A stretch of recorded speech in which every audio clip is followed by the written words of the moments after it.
para que lo copie en su cursor. Relacionar las ideas ilustradas de las revoluciones del siglo XVIII, ahí lo voy a cambiar, del siglo XVIII y XIX a través de la documentación escrita y audiovisual. Ya, dentro de este análisis, nosotros vamos a ver cómo la ilustración y la evolución de la ilustración va a influir en los movimientos revolucionarios del siglo XVIII y XIX. ¿Ya?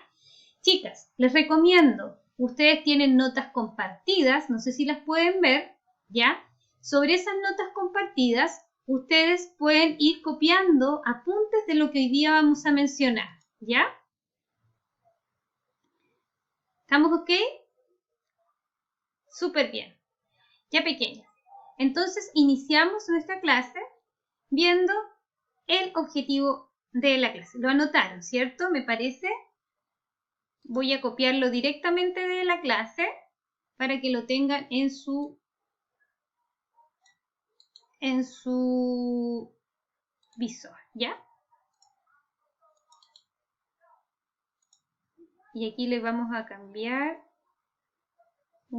me falta un palito.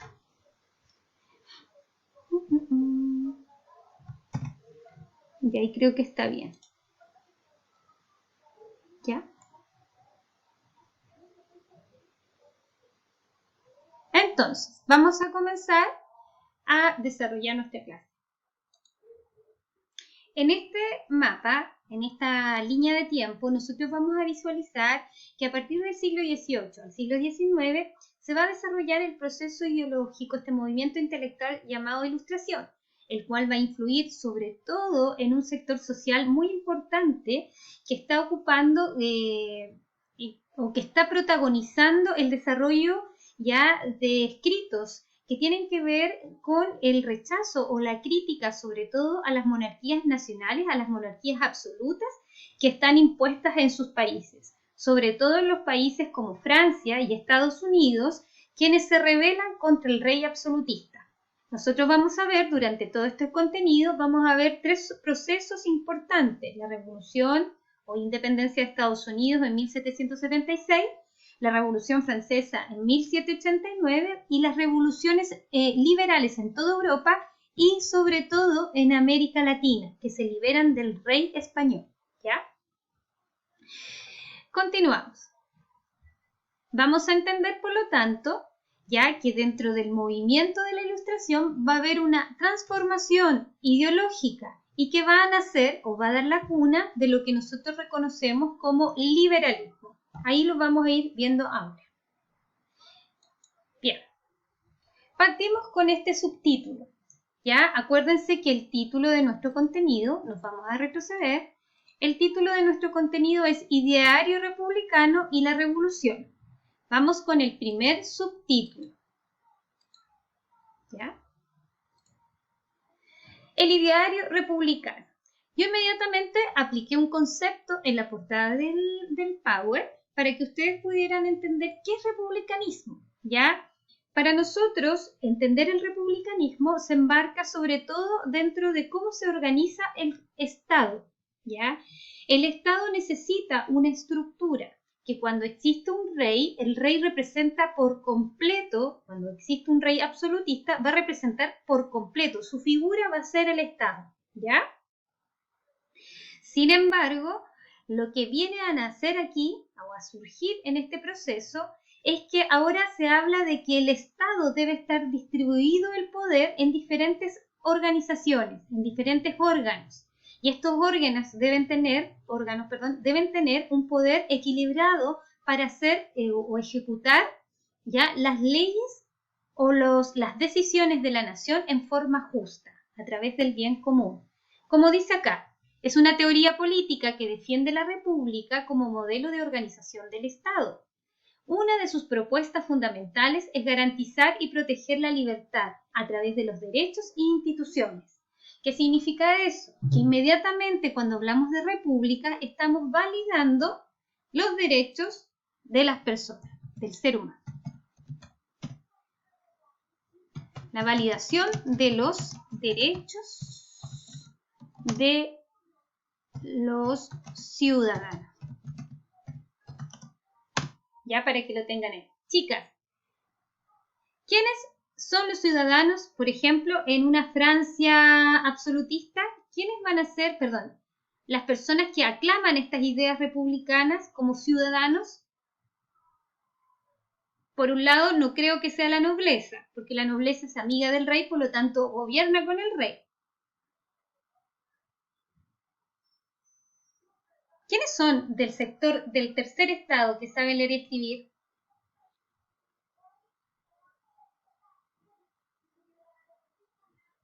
Bueno, les voy a recordar un poquito. Acuérdense que cuando hablamos de Europa absolutista, nos damos cuenta que se divide en tres estados a grandes rasgos. Tiene muchos participantes en diferentes en esos tres estados. Pero hay un estado, que es el tercer estado, que es el que tiene mayor número de población y mayor número de variedad de clases sociales. Y entre ellas, la que tiene mayor protagonismo son los burgueses. Muy bien, Martina, los burgueses. Pues ellos, a pesar de que son comerciantes, ellos participan de los movimientos intelectuales y otras categorizaciones, no representan, no tienen estatus social dentro de esta Francia, por ejemplo, dentro de esta Europa absolutista. Eso significa que ellos están siendo parte de un gran movimiento intelectual, pero sin derechos de participación dentro del Estado absolutista. ¿Se entiende? Ellos son los que empiezan a fundamentar y a promover estas ideas ilustradas, estas ideas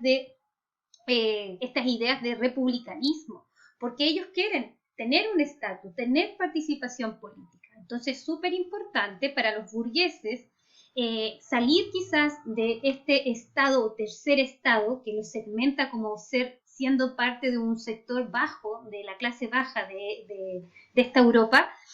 Sin embargo, ellos tienen una serie de otras categorías internas que, por ejemplo, los representan, como es la nueva economía que se basa en el mercantilismo, son comerciantes, van a las universidades, saben leer y escribir, tienen capacidades intelectuales que los llevan a escribir libros, manejan el movimiento ideológico. Entonces, todas esas categorizaciones, ellos comienzan a darse cuenta de que forman parte de un sector social que tiene mucha población, por lo tanto pueden promover las revoluciones. ¿Ya? Así de fácil. Ya. Continuamos. ¿Qué pasa acá? Nosotros vamos a ver que dentro de la Ilustración como movimiento intelectual, cuestiona la sociedad, dice, y existe en este momento. La Ilustración surge como un movimiento nuevo que va a cuestionar no solo a la sociedad de la época del siglo XVIII, sino va a interpretar la realidad desde otras perspectivas, ¿ya? Y esta realidad se va a desconectar, por ejemplo, de lo divino, de Dios, y va a determinar que el hombre es el hacedor de su verdad, ¿ya? ¿A través de qué forma? Del pensamiento, de la razón. De acuerdo a esa estructura de la Ilustración, ¿ya? Se va a establecer dos conceptos muy importantes, que es la libertad y la igualdad, que se van a establecer como derechos fundamentales del ser humano. Y estos derechos fundamentales deben ser reconocidos por quien gobierna.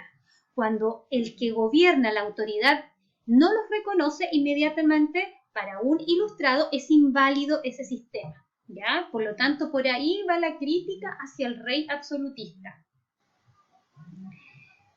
¿Estamos entendiendo, cierto? Entonces, con la Ilustración, aquí les voy a poner un apunte, con la Ilustración se fundamentan los derechos del ciudadano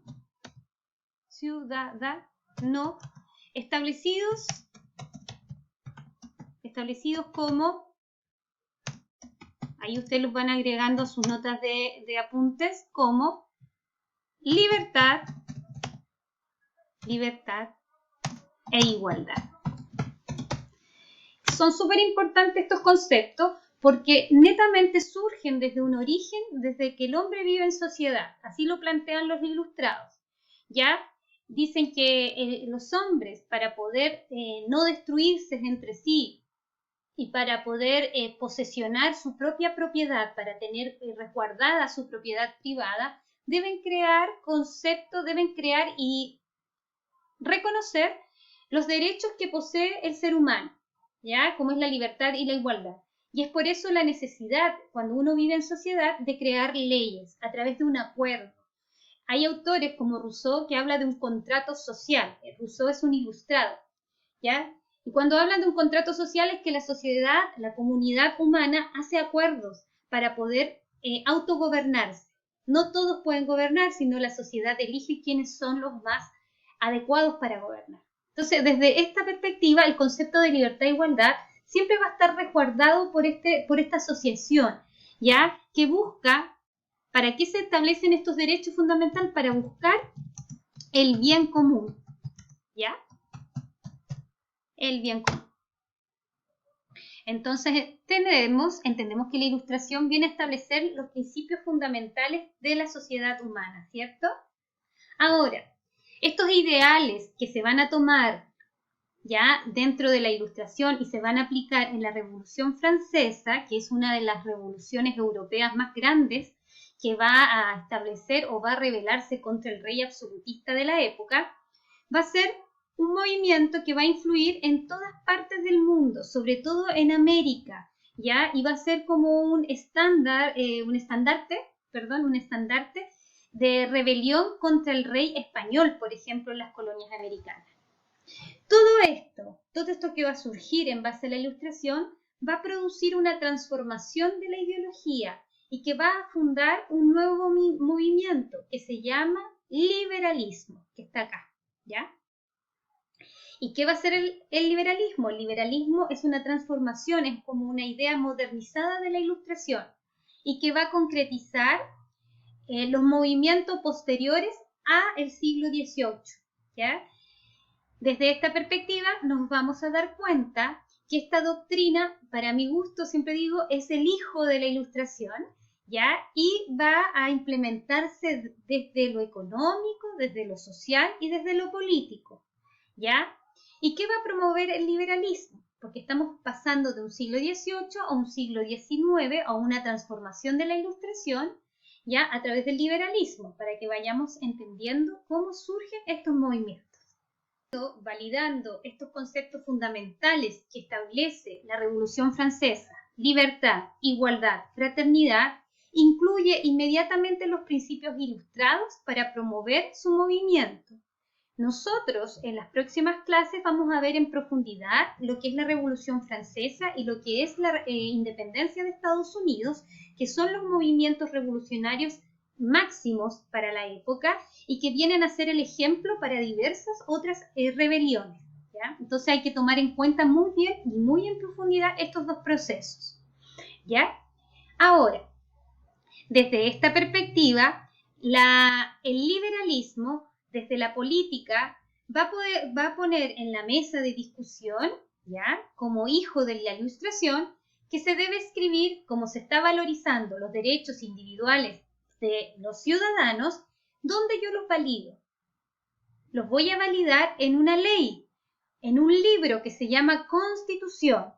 Por lo tanto, una forma de validar los derechos, ¿ya? Los derechos es construyendo una constitución. ¿Qué es una constitución, chicas?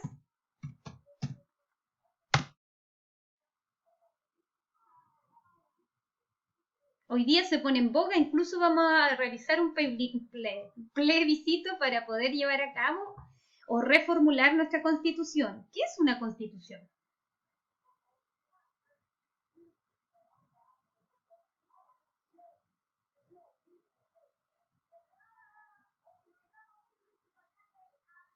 Es una serie de leyes. Perfecto, muy bien, Caroline. Es una serie de leyes, es un grupo de personas a que se cumplan las leyes. No, al revés, son leyes que se deben cumplir por las personas. Sí, pero yo te entiendo la idea, pero al revés. Son los gobiernos.